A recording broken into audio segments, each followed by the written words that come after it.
À quoi ressemble une famille normale pour vous? Peu importe votre réponse, oubliez-la. Dans cette vidéo, nous allons plonger dans le quotidien des 15 familles les plus étranges, fascinantes et hors du commun qui existent sur Terre. Style de vie extrême, particularités génétiques rarissimes ou records défiant la logique, elles ne ressemblent à aucune autre et elles l'assument. Préparez-vous à un voyage incroyable qui va totalement changer votre vision de la famille. Avant de commencer, si vous êtes nouveau ici, installez-vous confortablement, abonnez-vous et activez la cloche. On y va. Numéro 15. Rencontrez Shamekia Morris, une créatrice de mode et passionnée de tatouages vivants en Floride, qui est devenue virale après avoir posté des photos et des vidéos de son fils en bas âge, Traylin Armani, alias Nugget World 561, entièrement recouvert d'art corporel. Shamekia affirme avoir commencé à parer Traylin de tatouages temporaires alors qu'il n'avait qu'environ 6 mois. Chaque tatouage est censé marquer une étape importante de sa vie, selon ses propres déclarations. Mais il n'a pas fallu longtemps avant que les réseaux sociaux ne s'enflamment. Et pas toujours avec des éloges. Beaucoup ont vivement critiqué sa décision, l'accusant de l'élever comme un gangster ou un voyou et remettant en question la pertinence de telles exhibitions pour un enfant. Elle a répondu en affirmant qu'elle ne se soucie pas de ce que pensent les critiques, qualifiant cette pratique de style de vie qu'elle et Traylin apprécient. Elle a également partagé que même avant la naissance de Traylin, elle avait fait face à des réactions négatives. Pendant sa grossesse, elle a réalisé une séance photo de maternité dans un studio de tatouage et s'est fait moquer en ligne pour cela. Une précision importante s'impose. Les tatouages ne sont absolument pas permanents. Ce sont des tatouages temporaires créant une simple illusion. Selon une vérification des faits effectuée par Reuters, les images du bébé entièrement tatoué sont bien réalisées à l'aide de ces motifs temporaires. La présence en ligne de Traylin est déjà très importante. Ses comptes Instagram et TikTok, gérés par Shamekia, comptent des dizaines, voire des centaines de milliers d'abonnés. Pour Shamekia, les tatouages sont une expression pure de sa créativité et du lien qui l'unit à son fils. Elle a défendu son rôle de mère en déclarant que sa définition d'une bonne maman est d'être la pom-pom girl, la confidente et la meilleure amie de son enfant, et qu'elle refuse catégoriquement de laisser les jugements des réseaux sociaux les définir. Numéro 14. Préparez-vous bien pour celle-ci, les amis, car la famille Ulas ne ressemble à aucune autre famille que vous ayez pu voir auparavant. Cette famille originaire de Turquie vit avec une condition génétique rare qui les oblige à marcher à 4 pattes. Je sais que cela semble difficile à croire, mais c'est pourtant vrai. Les scientifiques estiment que leur maladie pourrait être une régression génétique, un véritable aperçu de notre lointain passé évolutif. Mais voici ce qui est formidable. La famille Ulas ne laisse pas sa condition la définir. Ils se sont formidablement adaptés à leur environnement et naviguent dans leur propre monde d'une manière qui leur est unique. Ils nous démontrent que les limites sont bien souvent auto-imposées et que tout est absolument possible avec de la détermination. Leur histoire a d'ailleurs fasciné des scientifiques et des chercheurs du monde entier qui étudient leur pathologie pour en apprendre davantage sur l'évolution humaine et sur l'incroyable adaptabilité du corps humain. La famille Ulas est un témoignage éclatant de la résilience de l'esprit humain et du pouvoir incroyable d'accepter nos différences. Numéro 13. Rencontrez la famille Marshall, originaire du Nottinghamshire, en Angleterre. Une mère et ses 4 filles, devenues célèbres pour leur obsession extrême pour la chirurgie esthétique. Ensemble, elles ont subi un total impressionnant de 13 opérations d'augmentation mammaire, ce qui leur a valu le surnom de « famille la plus refaite de Grande-Bretagne ». À la tête de la famille se trouve Chantal Marshall, la mère, qui a subi 4 opérations des seins, atteignant un bonnet 32 GG. Ses filles ont suivi ses traces. Emma, Terry, Tara et Ripley. Toutes ont subi de multiples opérations chirurgicales pour atteindre leur apparence idéale. À elles toutes, elles ont ajouté près de 3 litres de silicone, coûtant à la famille plus de 40 000 $ au total. Même la plus jeune des filles, Britney, a été encouragée par sa mère à envisager la chirurgie dès ses 18 ans, bien qu'elle ait déclaré vouloir attendre encore un peu. Malgré les critiques acerbes du public, les Marshall assument fièrement leur apparence. Elles affirment que leurs opérations chirurgicales leur donnent confiance en elles et les valorisent. Et elles ne voient aucune honte à choisir la beauté par l'amélioration esthétique. Pour elles, la chirurgie plastique n'est pas une simple obsession, c'est une véritable tradition familiale.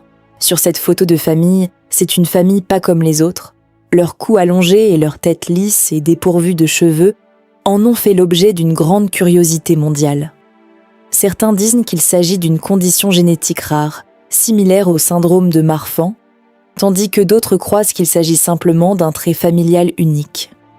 Malgré leur apparence inhabituelle, les membres de cette famille vivent heureux et fiers, prouvant avec force qu'être différent est ce qui nous rend vraiment spéciaux. Que pouvez-vous dire à ce sujet ? Partagez toutes vos pensées dans les commentaires ci-dessous. Numéro 12. Rencontrez la famille la plus poilue du monde, un groupe originaire du Mexique qui partage une condition rare appelée hypertrichose généralisée congénitale, provoquant une croissance excessive de poils sur le visage et le corps. Parmi eux figurent Victor Larry Gomez, Gabriel, Dani Ramos Gomez, Luisa Lilia de Lira Aceves et Jésus Manuel Fajardo Aceves. 4 membres d'une seule famille qui s'étend sur 5 générations et comprend 19 proches affectés par cette maladie. Leurs visages sont recouverts de poils épais, mesurant parfois jusqu'à plusieurs centimètres de long, ce qui leur a valu le surnom de famille loup. Bien qu'ils aient été moqués et même craints durant leur enfance, ils ont depuis pleinement accepté leur apparence et utilisé leur notoriété pour sensibiliser le public à la diversité génétique. Les scientifiques pensent que leur condition pourrait être liée à un gène ancien qui se serait réactivé, un vestige des débuts de l'évolution humaine. Plutôt que de se cacher, cette famille remarquable célèbre qui elle est, transformant ce que les autres percevaient autrefois comme une malédiction en un symbole puissant de fierté et de singularité. Numéro 11. Le roi Abumbi II est le 11e fon de Bafu, un royaume traditionnel situé au Cameroun. Il a accédé au trône en 1968 à la suite du décès de son père, le fon Achirimbi II. L'une des coutumes les plus inhabituelles dont il a hérité toutes les épouses de son père. Selon la tradition à Bafut, lorsqu'un fon décède, son successeur hérite non seulement du titre et de toutes les responsabilités, mais également des épouses du roi précédent. Un grand nombre des épouses actuelles d'Abumbi II faisaient partie de celles qu'il a héritées de son père. Il a également pris de nouvelles épouses lui-même. Abumbi affirme avoir près de 100 épouses et plus de 500 enfants. Certaines sources indiquent qu'il a hérité d'environ 72 de ces femmes de son père et qu'il a ajouté les autres lui-même, atteignant ainsi ce nombre total. Mais ce n'est pas seulement une question de chiffres. Ces épouses de Grote Jougarcilitet jouent des rôles formels et traditionnels cruciaux dans le royaume de Bafut. Par exemple, les épouses plus âgées aident à enseigner au nouveau roi ses devoirs et traditions, tout en guidant les épouses plus jeunes. La reine Constance, l'une de ses épouses, a été citée affirmant que la sagesse des reines aînées est absolument essentielle pour la préservation de la culture. Abumbi a souvent parlé du défi de trouver un équilibre entre tradition et modernité. Bien que la polygamie soit légale au Cameroun, la pratique est en déclin dans de nombreux endroits. En tant que dirigeant traditionnel, il considère qu'une partie de son rôle consiste à préserver les coutumes ancestrales tout en s'adaptant aux valeurs et attentes contemporaines. Numéro 10. À Orlando, en Floride, une famille tout à fait unique redéfinit ce que signifie élever des enfants au XXIe siècle. Harry, Gwendoline et Brynifer sont engagés dans une relation sérieuse entre 3 personnes, et leur façon d'élever leurs enfants suscite de nombreuses discussions dans le monde entier. Ensemble, ils élèvent leur enfant de 2 ans, Sparrow, en tant que Thaby. Cela signifie que le genre de l'enfant n'a pas été divulgué, pas même sur les documents officiels. Le but ? Permettre à Sparrow de grandir totalement libéré des rôles de genre traditionnels et de choisir sa propre identité lorsqu'il sera prêt. Ce n'est pas la première fois que cette famille remet en question la norme établie. Leur aîné, Hazel, avait initialement été élevée comme une fille, mais a fait son coming out en tant que non-binaire à l'âge de 4 ans seulement. Aujourd'hui, les 2 enfants sont soutenus pour exprimer ce qu'ils sont vraiment, sans être enfermés dans des étiquettes depuis la naissance. Les 3 parents s'identifient tous eux-mêmes comme non-binaires ou transgenres, et ils pensent fermement que les enfants devraient avoir la liberté absolue de découvrir leur identité selon leurs propres termes. Bien que leur communauté locale les ait principalement soutenus, la famille a tout de même fait face à des réactions négatives en ligne. Les critiques affirmant que ce style d'éducation pourrait semer la confusion chez les enfants. Mais pour cette famille, tout est une question d'amour, de liberté et d'acceptation totale. Que vous soyez d'accord ou non, leur histoire fait indéniablement partie d'une conversation mondiale beaucoup plus vaste. Une conversation qui remet en question la façon dont nous définissons le genre et qui a le droit de le décider. Numéro 9. Rencontrer Byron et Emily Schlenker, un duo unique père-fille originaire de Syracuse, dans l'État de New York, qui détient un record vraiment unique en son genre. Ce qui les distingue vraiment, leur langue. Oui, vraiment.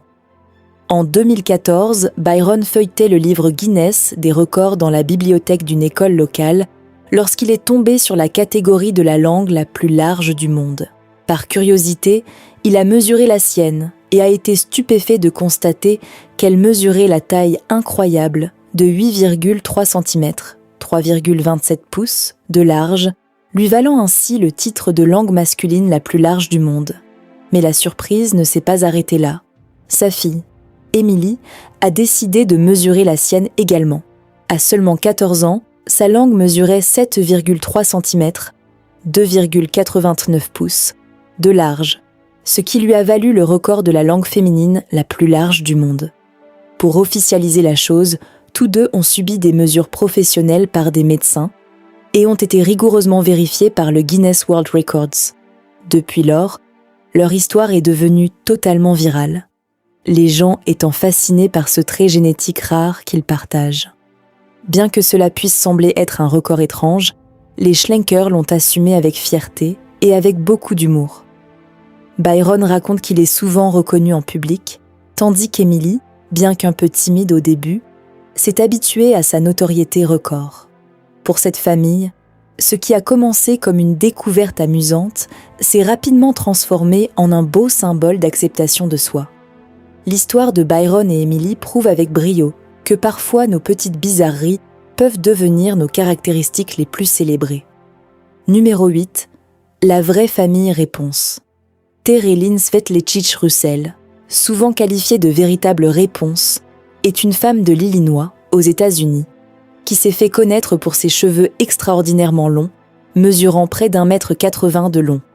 Ses 3 filles ont suivi ses traces, chacune faisant pousser ses cheveux jusqu'à atteindre des longueurs tout aussi impressionnantes. Ensemble, elles sont d'ailleurs parfois surnommées la famille réponse. Leurs cheveux sont totalement naturels, ne subissent aucun traitement par teintures ou produits chimiques agressifs et nécessitent une routine de soins très rigoureuse. Terelyn a déclaré qu'elles utilisent des soins capillaires, faits maison, et qu'elles s'adonnent à des processus de peignage et de séchage très minutieux. Elles ont participé à des concours de coiffure et sont apparues dans divers médias et documentaires célébrant la longueur extrême des cheveux. Leur apparence unique a toujours fasciné les téléspectateurs et leur histoire aborde souvent les thèmes de la tradition, des normes de beauté et des liens familiaux profonds. Petit fait amusant, Terelyn a un jour remporté le concours de la queue de cheval la plus longue lors du concours annuel des cheveux les plus longs du Midwest. Numéro 7. Abel Morrison et sa famille. Abel Morrison vit à Rockland Ranch, une communauté mormone fondamentaliste située dans l'Utah, avec sa famille plurielle composée de plusieurs épouses et de nombreux enfants. Il a 3 épouses nommées Suzy, Beth et Marina, et ensemble, ils ont 12 enfants. Marina, sa plus récente épouse au moment du documentaire, était très enceinte, ce qui a ajouté un certain stress au sein du foyer. Elle a parlé ouvertement de la façon dont la situation était émotionnellement écrasante, notamment parce qu'elle doit trouver sa place dans la famille tout en partageant le temps et l'attention d'Abel avec les autres épouses. La dynamique familiale est sous tension. La jalousie, l'insécurité et la logistique du partage du temps entre les épouses sont des problèmes récurrents. Par exemple, Beth a du mal à supporter les demandes d'attention que Marina exige d'Abel. Suzy et Beth, les épouses précédentes, doivent de s'adapter car Marina s'attend à plus de proximité émotionnelle et physique pendant sa grossesse. Abel essaie de répartir son temps entre elles, divisant souvent les nuits ou les sorties entre ses épouses. Il doit également gérer la garde de nombreux enfants, les besoins émotionnels de ses femmes et la pression de l'examen public causé par la série documentaire Three Wives, One Husband, 3 femmes, un mari, alors que leur vie est rendue plus visible. En résumé, la vie d'Abel est faite de relations complexes, de responsabilités changeantes et d'ajustements constants. À mesure que la famille s'agrandit, les défis liés à l'équité, à l'affection et à l'attention grandissent également. Numéro 6. Voici Benny Harlem, un superbe mannequin et artiste originaire de New York basé à Los Angeles, et sa fille Jackson, le duo dynamique père-fille qui a pris Internet d'assaut avec leurs cheveux naturels battant tous les records. En 2016, des photos de l'immense coupe afro high top de Benny et des cheveux tout aussi majestueux de Jackson sont devenus virales, leur valant un statut culte sur Instagram et des éloges dans le monde entier. L'afro de Benny n'est pas seulement pour faire le show. Il lui a d'ailleurs valu le record du monde Guinness en 2017 pour le high top fade le plus haut, mesuré à un niveau époustouflant de 52 cm, 20,5 pouces, au-dessus de sa tête. Mais au-delà de leurs cheveux incroyables, il y a une histoire puissante. Benny et Jackson partagent bien plus que la célébrité. Ils partagent un lien profond bâti sur l'amour de soi, l'héritage, et voient la paternité comme un art. Ensemble, ils fabriquent leurs propres produits capillaires naturels, des shampoings faits maison à partir de noix de coco, de baies, de beurre d'encens éthiopien, et plus encore pour nourrir à la fois leurs cheveux et leurs âmes. Avec plus d'1 demi-million d'abonnés sur Instagram, leurs portraits les dépeignent souvent stylisés comme une véritable royauté ou rappelant l'iconographie de Black Panther, célébrant la culture africaine et défiant les stéréotypes. Benny, qui a grandi sans père, a transformé son passé en un véritable but. Il montre l'exemple de ce que signifie être une figure paternelle noire positive, présent, aimant, nourricier et profondément fier. La paternité n'est pas un travail, c'est un devoir, dit-il, soulignant la nourriture émotionnelle bien au-delà de la simple provision matérielle. Pour Jackson, son père est bien plus qu'un parent, c'est un mentor. Elle confie à Idée. Il est vraiment l'homme le plus merveilleux du monde, mon maître dans la vie. Ensemble, ils montrent au monde que la beauté ne s'arrête pas à la surface de la peau. Elle est enracinée dans l'identité, l'unité et l'amour inconditionnel entre un père et sa fille. Numéro 5. Rencontrer Seven Raj et sa femme Pushpa, un couple originaire de Bangalore, en Inde, qui a transformé son grand amour pour 2 couleurs en un véritable mode de vie permanent. Connus sous le nom de famille rouge et blanc, ils sont célèbres pour vivre dans un univers entièrement thématisé sur ces 2 seules couleurs. Seven Raj, nommé ainsi pour être le 7e enfant de sa famille, considère que le chiffre 7 porte bonheur. Mais ce qui le distingue véritablement, c'est son engagement absolu envers le rouge et le blanc. Chaque aspect de sa vie reflète très précisément ce thème, de ses vêtements et accessoires à sa maison, sa voiture et même ses objets ménagers de tous les jours. Leur maison est d'ailleurs un spectacle saisissant. Les murs, les meubles, les ustensiles et même leur téléphone ainsi que leurs fournitures de bureau sont tous rouges et blancs. Le couple s'habille exclusivement de ces 2 couleurs tous les jours sans exception. Et ils ont étendu le même thème à leur fils, qui a également adopté ce mode de vie. Pour la famille Raj, ce n'est pas seulement une question d'apparence, c'est un réel mode de vie. Les couleurs symbolisent pour eux l'harmonie, la discipline et l'amour. Alors que d'autres peuvent y voir de l'excentricité, le couple affirme que cela leur apporte de la joie et un sentiment d'unité. Seven Raj, qui parle également 7 langues, croit fermement en une vie menée avec intention et grand but. à travers leur mode de vie très coloré, lui et Pushpa envoient un message simple mais profondément puissant. Embrassez ce que vous aimez. Vivez-le audacieusement et laissez-le devenir votre véritable signature. Numéro 4. Mehmet et Kerem Selman sont deux frères exceptionnels originaires de Bursa, en Turquie, nés avec un trait physique aussi rare que saisissant, l'hétérochromie irienne. L'œil droit de chaque frère arbore un bleu glacier éclatant, tandis que leur œil gauche conserve un brun profond, créant un contraste qui capte instantanément l'attention. Cette particularité, l'hétérochromie, désigne une variation de pigmentation entre les deux iris d'une même personne.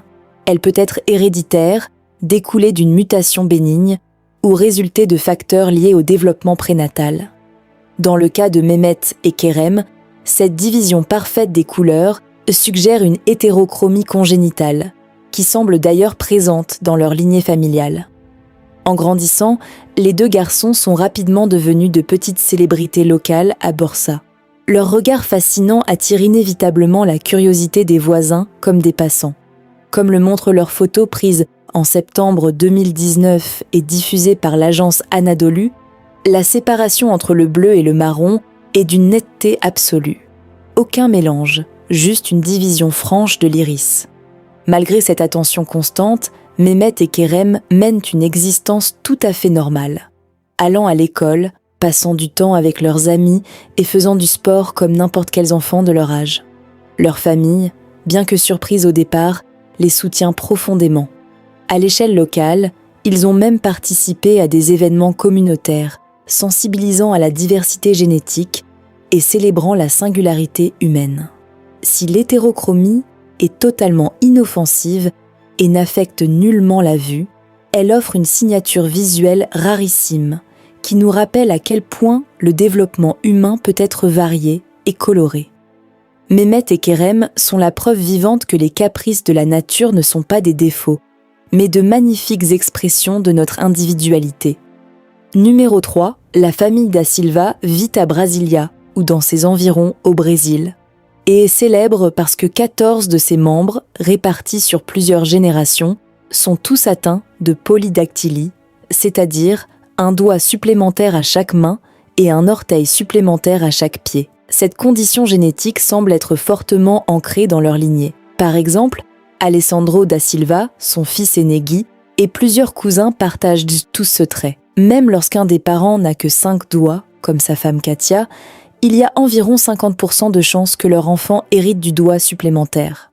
Fait remarquable, les doigts et les orteils supplémentaires sont parfaitement fonctionnels. Ils facilitent les tâches quotidiennes, la préhension, la pratique d'instruments de musique et procurent parfois même des avantages dans les sports. Joao de Hassi, un adolescent de la famille, affirme que son doigt supplémentaire l'aide beaucoup lorsqu'il joue comme gardien de but. La jeune Maria Morena espère que jouer du piano pourrait être plus facile avec 6 doigts. Ils ont totalement accepté cette différence. Ce n'est pas perçu comme un stigmate, mais presque comme une véritable marque de fabrique familiale. La famille est familièrement connue sous le nom de famille 6 au sein de leur communauté. Leur grand-père, Hassi, a fait des choses telles qu'écrire un livre avec sa main à 6 doigts, figurant sur la couverture, utilisant le doigt supplémentaire comme un véritable symbole de fierté.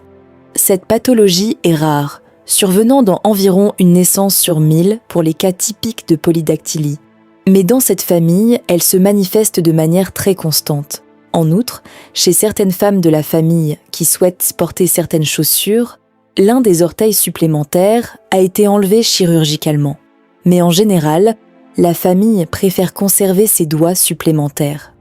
Dans l'ensemble, la famille da Silva a transformé un trait génétique rare en une part entière de son identité, quelque chose d'unique, de célébré et même de très utile dans leur vie de tous les jours. Numéro 2, rencontrer Aslam, Parvé et Shami Makhtar, un couple originaire de Coventry, au Royaume-Uni, qui partagent non seulement un lien très profond, mais aussi une condition génétique rare, l'albinisme. Fait encore plus remarquable, leurs 6 enfants sont tous nés avec l'albinisme également. Ils se nomment Nassim Akhtar, Ghulam Ali, Haider Ali, Muqaddas Bibi, Moussarat Begum, et Mohamed Rafi. L'albinisme est une condition génétique rare qui affecte directement la production de mélanine. Ce pigment est responsable de la couleur de la peau, des cheveux et des yeux. Pour 2 parents atteints d'albinisme, le fait que chaque enfant hérite de la maladie est extraordinairement rare, faisant de leur famille un cas véritablement unique. Mais leur histoire ne s'arrête pas à la génétique. C'est aussi une histoire de séparation et de reconnexion. Après avoir été séparés pendant plus de 24 ans, les frères et sœurs se sont réunis pendant la pandémie, se retrouvant enfin après des décennies de séparation. Ces retrouvailles très émouvantes les ont d'ailleurs inspirés à postuler pour un Guinness World Record. En tant que plus grande famille connue où chaque membre est atteint d'albinisme, au-delà de leur apparence unique, la famille utilise son histoire pour promouvoir l'acceptation, la sensibilisation et la fierté d'être différents. Dans un monde où les personnes atteintes d'albinisme font bien souvent face à la stigmatisation ou à la discrimination, la famille Parvé Akhtar se dresse fièrement comme un symbole d'unité et de visibilité. Ce qui les distingue n'est pas seulement leur lien génétique si rare, c'est surtout la force de leur esprit et l'amour inébranlable qui les a réunis, prouvant ainsi que même le temps et la distance ne peuvent jamais briser les liens de la famille. Numéro 1. Linda Bannon et son fils Timmy forment une famille extraordinaire, connue pour leur incroyable force et leur résilience. Linda et Timmy sont tous les 2 nés sans bras en raison du syndrome de Holt-Oram, une maladie génétique rare qui affecte le développement des membres supérieurs et parfois du cœur. Malgré ce défi de taille, ils vivent pleinement leur vie dans une maison qui n'a subi absolument aucune modification, montrant au monde entier que les limites ne sont bien souvent qu'une question de mentalité. Linda, une institutrice de maternelle dévouée, gère ses journées de travail bien remplies tout en étudiant pour devenir une conférencière motivatrice. Elle n'est pas seulement une grande source d'inspiration pour ses élèves, mais aussi un véritable modèle pour Timmy. Dès son plus jeune âge, Timmy a été encouragé par l'exemple de sa mère à affronter les obstacles de la vie de front. Timmy a accepté sa singularité avec confiance, devenant une jeune star du sport qui excelle brillamment en natation et en taekwondo. Des réalisations étonnantes pour n'importe qui, sans parler d'un garçon utilisant uniquement ses pieds pour tout faire. Ce qui rend leur histoire encore plus inspirante, c'est la manière dont ils accomplissent leurs tâches quotidiennes entièrement avec leurs pieds. Du brossage des dents à l'écriture, en passant par la cuisine et les jeux vidéo, leur vie défie les perceptions courantes du handicap et montre comment l'adaptabilité, la positivité et la détermination peuvent surmonter les barrières physiques. Leur parcours a été présenté dans plusieurs médias, touchant les cœurs et motivant des gens à travers le monde. Linda et Timmy nous rappellent qu'avec un bon état d'esprit et un soutien approprié, les gens peuvent prospérer malgré l'adversité. Ils incarnent la résilience, l'espoir et le grand pouvoir de l'esprit humain, nous enseignant à tous qu'il ne s'agit pas de ce que l'on n'a pas, mais bien de ce que l'on fait avec ce que l'on a. Et voilà pour vous les 15 familles les plus insolites au monde. Chacune prouve avec force qu'être différent est justement ce qui rend la vie extraordinaire. Quelle famille vous a le plus émerveillé ? Dites-le moi dans les commentaires ci-dessous. Si vous avez apprécié cette vidéo, n'oubliez surtout pas d'aimer, de vous abonner et d'appuyer sur la cloche pour ne pas manquer notre prochaine histoire incroyable. À très bientôt pour la prochaine vidéo.